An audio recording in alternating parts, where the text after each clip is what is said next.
The divide. The silver spires of Zephyr City pierced the morning clouds like gleaming needles, their surfaces reflecting the sunrise in waves of purple and gold.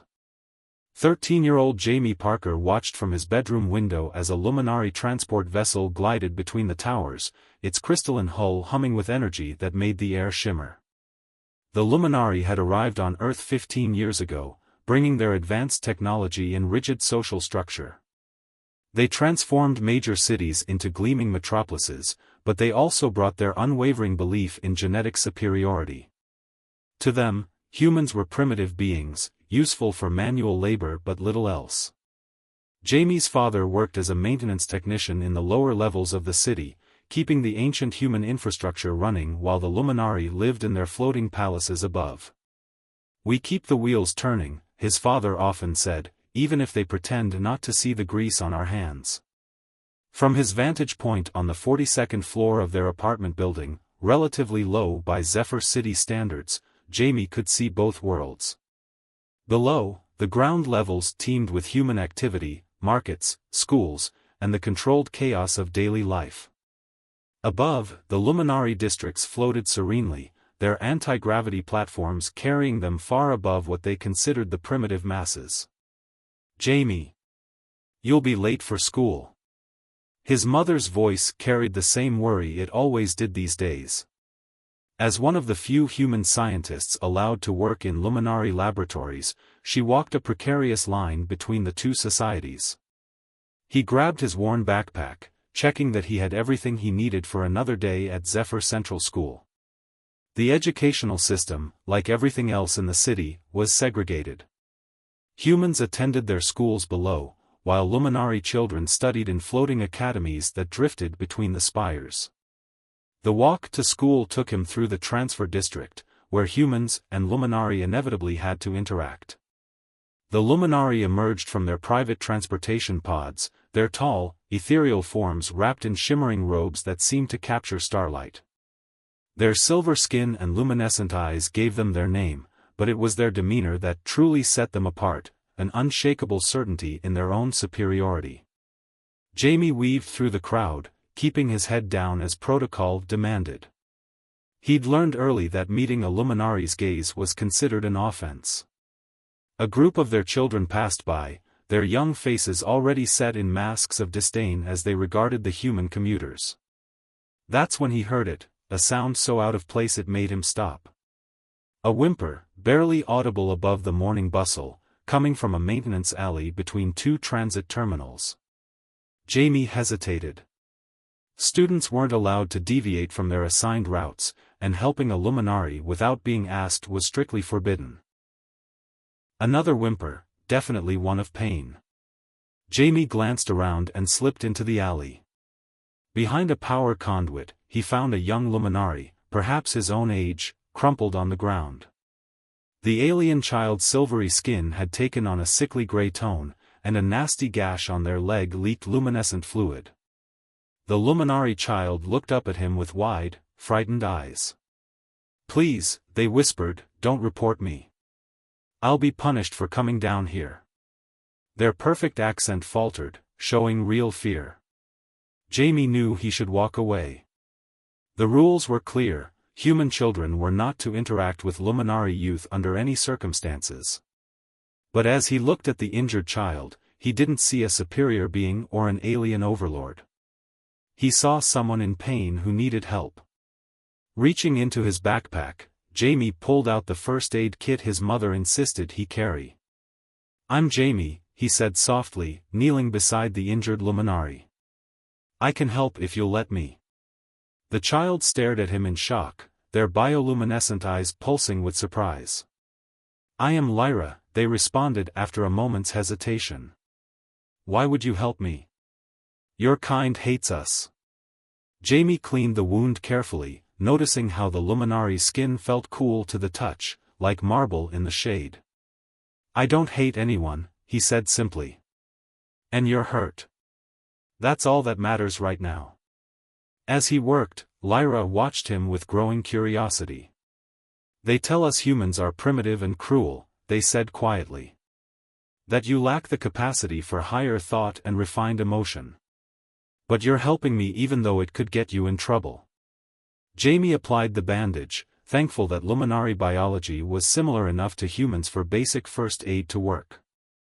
Maybe they don't know us as well as they think they do, he replied, packing up his kit. Can you stand? Lyra tested their weight on the injured leg and nodded. It feels better. Thank you, Jamie. They reached into their robe and pulled out a small crystal that pulsed with inner light. Take this. It's a memory crystal. If you ever need help, break it, and I will know. Before Jamie could respond, Lyra activated their personal gravity controls and floated up toward the higher levels, disappearing among the spires. He slipped the crystal into his pocket, knowing that this encounter would change everything, he just didn't know how much. When he finally arrived at school, Jamie's teacher demanded an explanation for his tardiness. He mumbled something about a wrong turn, accepting his detention slip without complaint. As he sat in class, trying to focus on human history lessons, his hand kept returning to the crystal in his pocket. Its cool surface seemed to pulse in rhythm with his heartbeat, a reminder that maybe, just maybe, the divide between their species wasn't as absolute as everyone believed. Little did Jamie know, but his simple act of kindness that morning had been observed by more than just Lyra. High above, in the floating palaces of the Luminari elite, ancient eyes watched recording crystals of the encounter with growing interest. Perhaps, after all these years, they had finally found what they were looking for. Breaking barriers. The next few weeks transformed Jamie's life in ways he never expected. The memory crystal Lyra gave him pulsed more frequently now, especially at night. Sometimes it projected faint images, glimpses of floating gardens and crystal spires that no human had ever seen. He kept it hidden from his parents, knowing they would worry about him possessing luminary technology. One evening, while doing homework in his room, the crystal suddenly grew warm. A holographic message materialized above it: Central Gardens. Midnight. Please come. Jamie's heart raced. The Central Gardens marked the boundary between human and luminary territories, technically accessible to both species but rarely visited by either due to the unspoken segregation. He waited until his parents' breathing grew steady with sleep before slipping out through the maintenance access his father had shown him. The night air hummed with the energy of the city's power grid, and above him, the luminary districts glowed like artificial constellations. The Central Gardens sprawled across 3 acres of elevated parkland, a remnant of the original city preserved by the luminari for its quaint aesthetic value. During the day, it stood mostly empty. At night, it became something magical. Bioluminescent flowers the luminari had planted cast soft blue light across the paths, and ancient earth trees intertwined with crystalline growths from the aliens' homeworld. Lyra waited by a fountain whose water seemed to flow upward, defying gravity. Their leg had healed completely, leaving no trace of the injury that had brought them together. You came, they said, their voice carrying that musical quality all luminari possessed. I wasn't certain you would. I almost didn't, Jamie admitted. Why did you want to meet? Lyra gestured for him to follow them deeper into the gardens. Because you showed me something I couldn't stop thinking about. Kindness without expectation of reward. It's not something we see among my people. They paused near a cluster of glowing flowers. Also, there's something you should know about me. The air around them suddenly shimmered, and 2 luminari royal guards materialized, their armor gleaming with embedded power crystals. Jamie's heart nearly stopped, but before he could run, Lyra raised their hand. The guards bowed deeply. Breaking barriers. The next few weeks transformed Jamie's life in ways he never expected. The memory crystal Lyra gave him pulsed more frequently now, especially at night. Sometimes it projected faint images, glimpses of floating gardens and crystal spires that no human had ever seen. He kept it hidden from his parents, knowing they would worry about him possessing luminary technology. One evening, while doing homework in his room, the crystal suddenly grew warm. A holographic message materialized above it: Central Gardens. Midnight. Please come. Jamie's heart raced. The Central Gardens marked the boundary between human and Luminari territories, technically accessible to both species but rarely visited by either due to the unspoken segregation. He waited until his parents' breathing grew steady with sleep before slipping out through the maintenance access his father had shown him. The night air hummed with the energy of the city's power grid, and above him, the Luminari districts glowed like artificial constellations. The Central Gardens sprawled across 3 acres of elevated parkland, a remnant of the original city preserved by the Luminari for its quaint aesthetic value. During the day, it stood mostly empty. At night, it became something magical. Bioluminescent flowers the Luminari had planted cast soft blue light across the paths, and ancient earth trees intertwined with crystalline growths from the aliens' homeworld. Lyra waited by a fountain whose water seemed to flow upward, defying gravity. Their leg had healed completely, leaving no trace of the injury that had brought them together. "You came," they said, their voice carrying that musical quality all Luminari possessed. "I wasn't certain you would." "I almost didn't," Jamie admitted. "Why did you want to meet?" Lyra gestured for him to follow them deeper into the gardens. "Because you showed me something I couldn't stop thinking about. Kindness without expectation of reward. It's not something we see among my people." They paused near a cluster of glowing flowers. "Also, there's something you should know about me." The air around them suddenly shimmered, and 2 Luminari royal guards materialized, their armor gleaming with embedded power crystals. Jamie's heart nearly stopped, but before he could run, Lyra raised their hand. The guards bowed deeply. "My full name is Lyra Celestis Prime," they said quietly. "First child of the High Sovereign. What humans would call a princess." Jamie felt the world tilt sideways. He had helped the heir to the Luminari leadership. The child of the very being who had established the strict separation between their species? I should go," he stammered. "Please don't." Lyra's voice carried an edge of desperation. "You're the first person, human or Luminari, who has ever treated me simply as myself, not as my title. I've been watching humans since that day, really watching. Your people have something we've lost, something we don't even understand we're missing."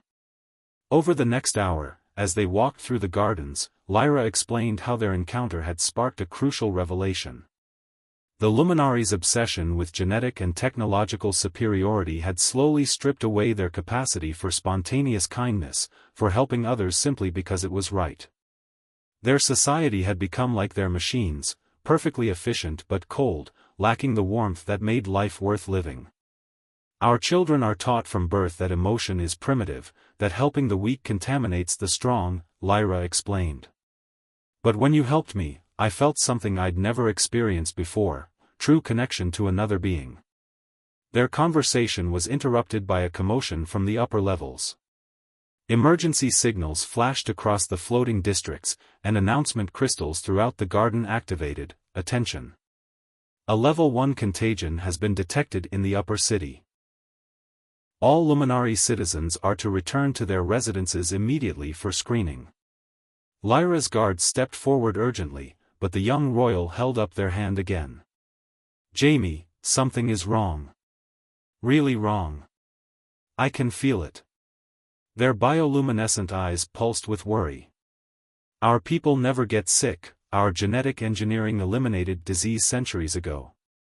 But in the past week, dozens of Luminari have fallen ill with something our healers can't identify." "My mom," Jamie said suddenly. "She's been working late at the medical research lab. She came home worried yesterday, but she couldn't talk about it. The human scientists were brought in because our own experts are baffled." Lyra glanced at their guards, then made a decision. "I want to show you something, but you have to trust me." They held out their hand, offering a small crystal similar to the one they'd given Jamie before. "This will let you pass through upper city security. Meet me tomorrow at sunset on the 100th floor observation deck of the central spire. Before Jamie could respond, the guards activated their gravity fields, and Lyra disappeared into the glowing night sky. He stood alone in the garden, holding a crystal that could get him arrested for simply possessing it, while above him, emergency lights continued to flash across the luminary districts. Walking home through the quiet streets, Jamie realized that his simple act of kindness hadn't just helped an injured child, it had created a crack in the wall between their societies. And through that crack, something was beginning to flow, something that might change everything. The next day at school, rumors circulated about the emergency in the upper city. Human workers reported seeing luminary healers rushing between buildings, their usual grace replaced by urgent purpose. The floating academies had been closed, and the few luminari who appeared in the transfer district moved quickly, their perfect composure showing signs of strain. Jamie touched the two crystals in his pocket, feeling their cool energy against his fingers. As the sun began to set, casting long shadows between the city spires, he faced a choice that would affect not just his life, but potentially the future of both species. The 100th floor observation deck waited above, and with it, answers to questions he hadn't even known to ask. Looking up at the gleaming towers, Jamie made his decision. Sometimes the most important choices aren't about right and wrong, but about whether we're brave enough to see where kindness leads us. The crisis. The security crystal Lyra gave Jamie pulsed with energy as he approached the central spire's main entrance. His heart pounded as he walked past the imposing luminary guards, expecting to be stopped at any moment. But the crystal's signal overrode the security protocols, and the massive crystal doors slid open silently. The elevator ride to the 100th floor felt endless. Through the transparent walls, Jamie watched Zephyr City transform from the familiar ground levels to the rarefied heights where the luminary elite dwelled. The observation deck occupied an entire floor, its windows offering a panoramic view of the city below and the stars above. Lyra waited alone, their silvery skin looking paler than usual in the fading sunlight. "Thank you for coming," they said, but their voice lacked its usual musical quality. "The situation is worse than anyone knows." They led Jamie to a hidden alcove where holographic displays showed medical data streaming in real time. 300 cases now, Lyra explained, their hands trembling slightly as they manipulated the displays. The illness starts with loss of bioluminescence, then progresses to complete energy depletion. Some of the first victims can barely move now. "But why show me this?" Jamie asked, watching the numbers climb steadily higher on the screens. "Because something impossible is happening." Lyra activated another display, showing medical scans of different luminari. Those who have had significant contact with humans are getting sick more slowly, or not at all. Your mother noticed it first in her lab. Jamie thought of his mother's late nights and worried expressions. That's why they're letting human scientists help. Yes, but there's more. Lyra looked around nervously before continuing. I did some research after you helped me. Our histories speak of an ancient test, one that each advanced civilization must face. The records call it, the humbling, a crisis that can only be overcome by embracing what we've rejected. A commotion outside the alcove interrupted them. Emergency signals flashed across the city's spires again as new cases were reported. Lyra suddenly stumbled, their bioluminescence flickering. Jamie caught them before they could fall. You're sick too, he realized, feeling their skin growing cooler than its usual marble-like temperature. All the royal family is infected, Lyra admitted. Father hasn't left his chambers in 3 days. The High Council is in chaos. Our entire civilization is built on the belief in our perfection, and now. They trailed off, looking out at the city lights below. Jamie's mind raced. You said those who have contact with humans are less affected. Could that be the answer? Some kind of interaction between our species? The Council would never accept that, Lyra said bitterly. They'd rather die than admit they need human help. But I think that's exactly what the test demands. We have to overcome our pride. The observation deck's doors suddenly burst open. A group of Luminari royal guards entered, led by First Sentinel Vex, their commander. His usually perfect posture showed signs of strain, and his skin had the same grayish tinge Jamie had noticed in Lyra. "First child," Vex announced formally, though his voice wavered. "You must return to the family chambers immediately." "And the human?" His eyes narrowed at Jamie. "Will be detained for questioning about unauthorized possession of royal technology." Lyra straightened, summoning their royal bearing despite their weakness. "The human is here by my invitation, First Sentinel. His presence is authorized by my seal." "Your seal means nothing now," Vex replied. "The High Sovereign has fallen unconscious. The Council has taken emergency powers, and their first decree is to end all human contact until we understand this contagion." Jamie felt Lyra's hand slip something into his pocket, another crystal, smaller than the others. "Run," they whispered. "Find your mother. She's close to understanding, I know it. The answer lies in what you showed me that first day." Before Jamie could respond, chaos erupted on the observation deck. The emergency systems blared as reports flooded in of massive power failures throughout the upper city. The Luminari's technology was failing as their people fell ill, and with it, the anti-gravity systems that kept their floating districts aloft began to falter. In the confusion, Jamie slipped past the guards and ran for the emergency stairs. Behind him, he heard Vex shouting orders and Lyra's voice raised in royal command. The crystal in his pocket grew warm as he descended, somehow guiding him away from pursuit. 99 floors down, Jamie finally emerged into the familiar human streets.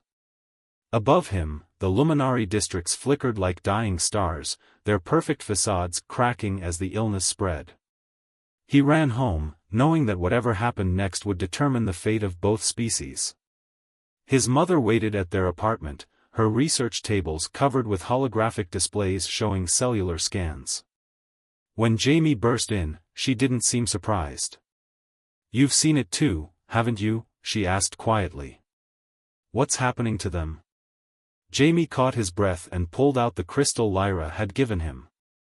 It projected complex medical data into the air, information his mother had been missing.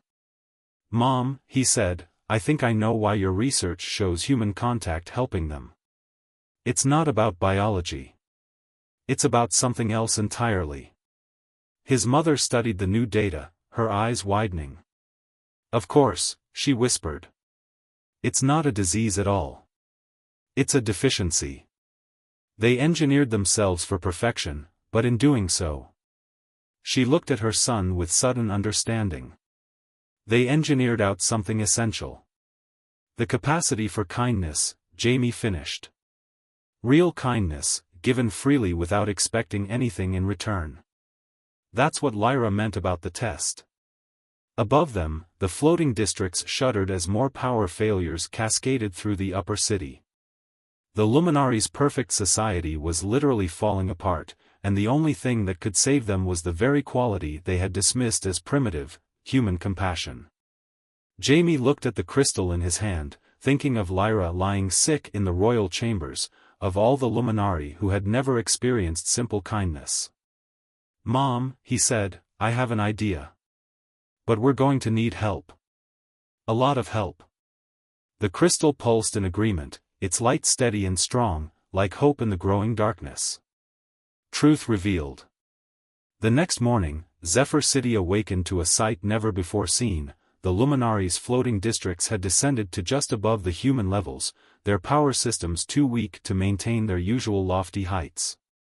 The pristine barriers between the species were literally falling apart.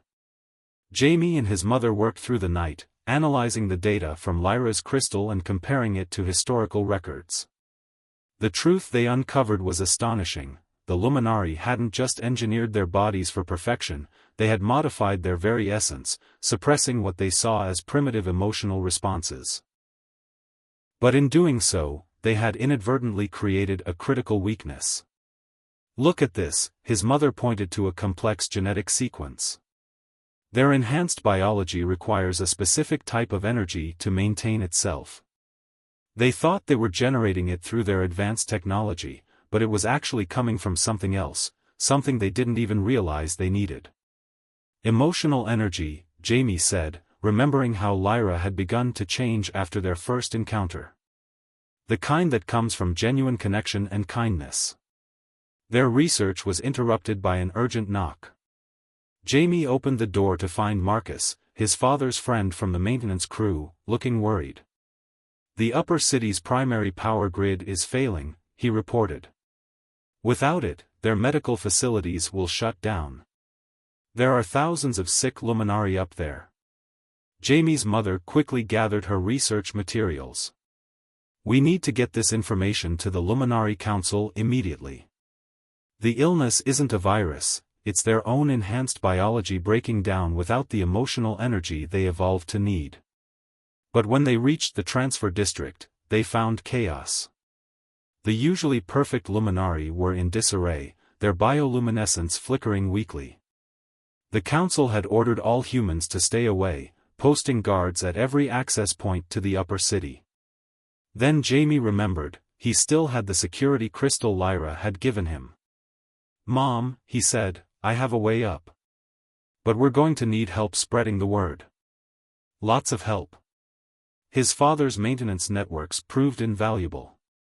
Within hours, the message spread through the human sectors, the Luminari weren't their oppressors anymore, they were people in need of help. Despite years of segregation and disdain, humans began gathering at the bases of every tower, ready to assist. Using Lyra's crystal, Jamie and his mother made their way to the council chambers. They found the Luminari leadership in crisis, their perfect composure shattered by fear and weakness. Lyra was there, barely able to stand but still advocating for cooperation with humans. Impossible, First Sentinel Vex declared, though his own light was dimming. We cannot admit such weakness. We cannot. It's not weakness, Jamie interrupted, stepping forward. His mother projected their research findings into the chamber. Your ancestors made your bodies perfect, but they forgot something important. They forgot that real strength comes from connection, from caring about others. That's the energy you need to survive. The boy speaks truth, a new voice resonated through the chamber. Everyone turned to see a tall figure materialize, the ancient observer, keeper of Luminari history. This is the test we have waited for. Each advanced civilization faces it. Will they choose pride or wisdom? Will they remember that true advancement lies not in isolation, but in connection? Outside, the sounds of activity grew louder. Through the crystal walls, they could see humans entering the upper city, offering help wherever needed. Medical workers set up emergency stations. Engineers worked to stabilize critical systems. Ordinary citizens simply sat with sick Luminari, offering comfort and kindness. And something remarkable began to happen. Wherever humans and Luminari connected genuinely, the aliens' bioluminescence began to strengthen. The ancient observer nodded in approval. Watch, they commanded. Watch what happens when barriers fall. A small Luminari child, lost and frightened, was embraced by a human mother. Light bloomed between them. An elderly Luminari, too weak to move, gripped the hand of a human maintenance worker who had stopped to help. Their glow steadied and brightened. This is the missing piece, Jamie's mother explained to the council. The energy generated by genuine emotional connections. You engineered it out of yourselves, thinking it primitive. But it's essential, not just for your biology, but for any advanced civilization. Lyra stepped forward, their light growing stronger as they stood beside Jamie. We thought ourselves above humans, they announced to the council. But they preserved something we forgot, the simple power of kindness freely given. That's true advancement. The council chambers erupted in debate, but it was already too late to deny the truth.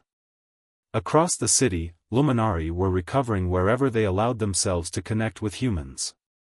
Their technology, too, began to stabilize as the emotional energy field strengthened.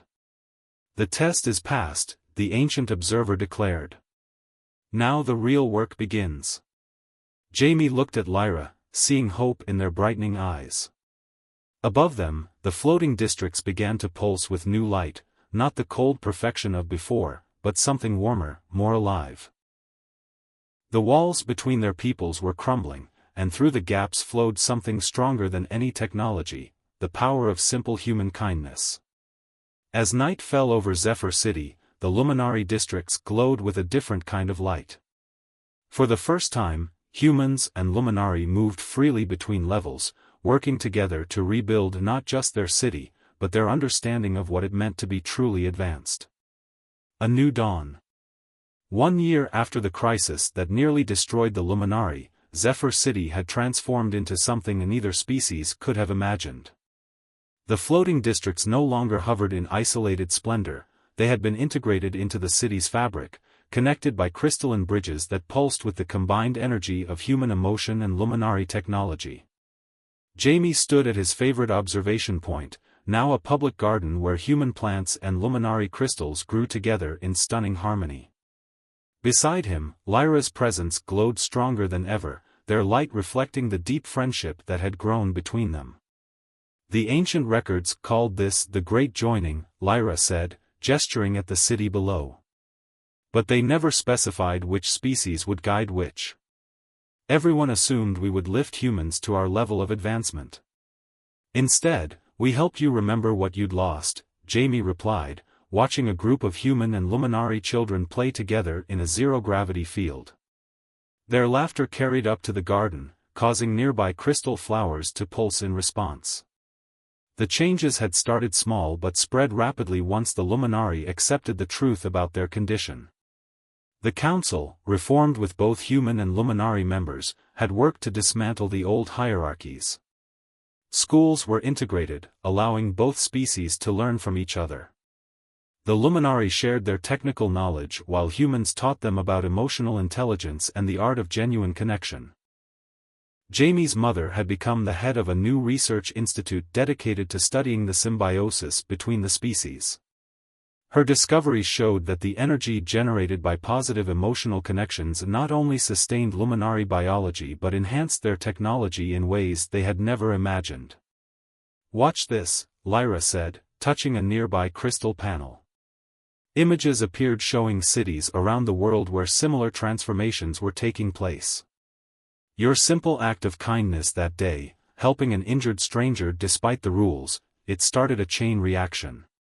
The ancient observer says it's unprecedented in galactic history.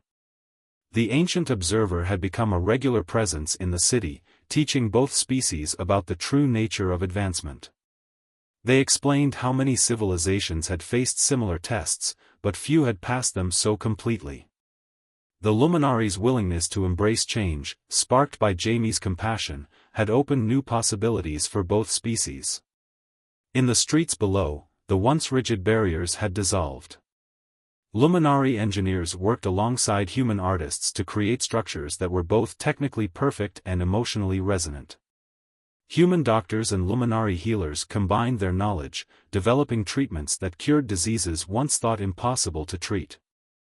"Remember how afraid everyone was at first?" Jamie asked, thinking back to the early days after the crisis. Both humans and Luminari, terrified of losing their identity by getting closer to each other. Lyra nodded, their light pulsing with amusement. "Instead, we all became more ourselves. My people remembered how to feel without shame. Yours learned to combine emotion with advancement without losing either." The biggest change was visible in the younger generation. Human and Luminari children grew up together, never knowing the artificial divisions that had separated their parents. They developed abilities that surprised both species, humans gaining a deeper understanding of energy fields, luminari learning to experience and express emotions with unprecedented depth. The security crystals that had once regulated movement between sectors were now used to enhance communication and connection. The one Lyra had first given Jamie sat in a museum, marking the moment when everything began to change. The Council received another transmission from the Galactic Federation today, Lyra said, their voice carrying a hint of pride. They want to study what we've achieved here. Apparently, other advanced species are facing similar crises. They need to learn what we discovered.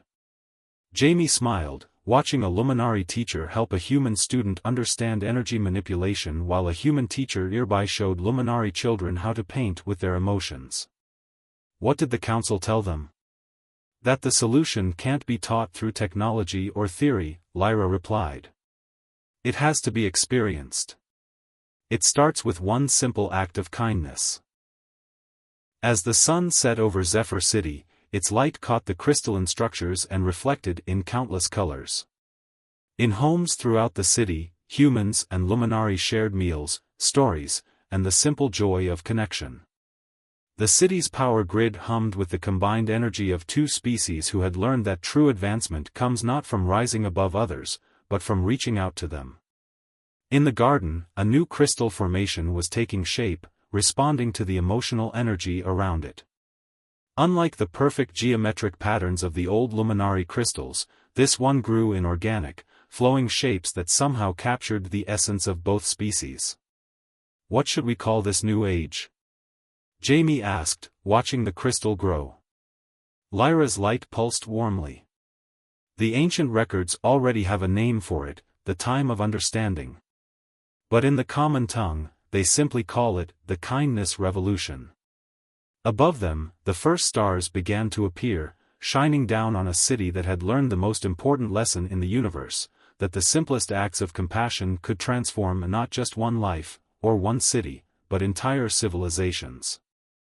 And somewhere out there, other worlds were waiting to learn what Zephyr City could teach them about the true meaning of advancement.